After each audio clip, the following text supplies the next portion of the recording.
Bonjour à tous et à toutes. Nous allons rentrer Bezrat Hashem dans la paracha de Vaïkel cette semaine. Et avant, on va aller plus en avant, puisque nous souhaitons évoquer encore une fois une étincelle, une approche concernant bien, la vie du couple à travers la paracha. Nous sommes souvent confrontés à cette réalité où nous avons apporté bien, un présent, un vase, des fleurs, je ne sais quoi d'autre, à notre épouse, ou l'inverse, un cadeau qui nous a été apporté, et semble-t-il, qui ne trouve pas forcément grâce à nos yeux. Et nous ne savons pas toujours comment réagir par rapport à cela, ou nous n'avons certainement pas forcément la bonne manière de réagir par rapport à cela. Et je voudrais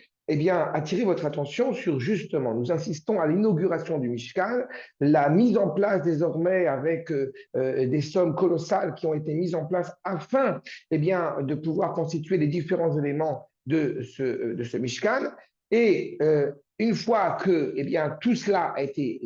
bien mis en place, et il y a une annonce claire, officielle, arrêtée d'apporter, il y a suffisamment, et pourtant, on voit que dans tout ce qui a été apporté, nous dit le verset 7 du chapitre Lamed Zaï, du chapitre 30, du 36, pardon, nous dit le verset Va melacha aïta dayam de kol amelacha veuta. Il y a donc l'activité, la préparation, la mise en place de ce Mishkan,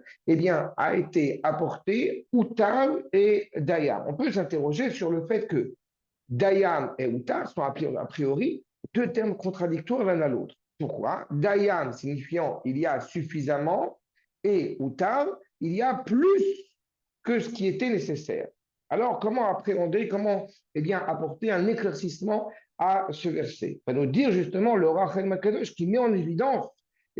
cette contradiction entre ces deux termes, que bien qu'effectivement il y a ici une opération, je veux dire, miraculeuse, bien qu'il y ait eu au-delà de ce qui était escompté, au-delà de ce qu'on pouvait espérer, il n'empêche que Akash Borou, en voyant cet investissement, en voyant cette volonté sincère à travers les différents membres du peuple juif d'apporter tout ce qui pouvait être apporté pour constituer le Mishkan et bien au-delà et bien au-dessus, on va trouver une utilisation à ce qui, a priori, n'était pas forcément utile pour la construction de ce Mishkan. C'est exactement dans ces propos que, effectivement, il peut arriver une situation où nous avons reçu, j'allais dire, plus que ce que nous pouvions escompter, plus que nous pouvions espérer, ou pas, ce qui était en tous les cas nécessaire à, dans notre couple, à ce qui va raviver, ce qui va ajouter, à un cadeau qui nous était peut-être pas forcément agréé, je répète, à nos yeux. Il n'empêche que Akash Baruch trouve le moyen d'accepter pour ne pas, nous dire alors Achem Akadosh, pour ne pas porter préjudice, pour ne pas blesser, pour ne pas heurter chacun des membres du peuple juif, que ce soit petit ou qu'il soit grand, dans l'apport, dans ce qu'il a voulu lui aussi contribuer à cette évocation du Mishkan. On a trouvé une utilisation à ce qui a priori n'aurait pas forcément dû être utile. Et bien de la même manière que Akash Baruch c'est ainsi qu'il réagit à l'égard des présents du peuple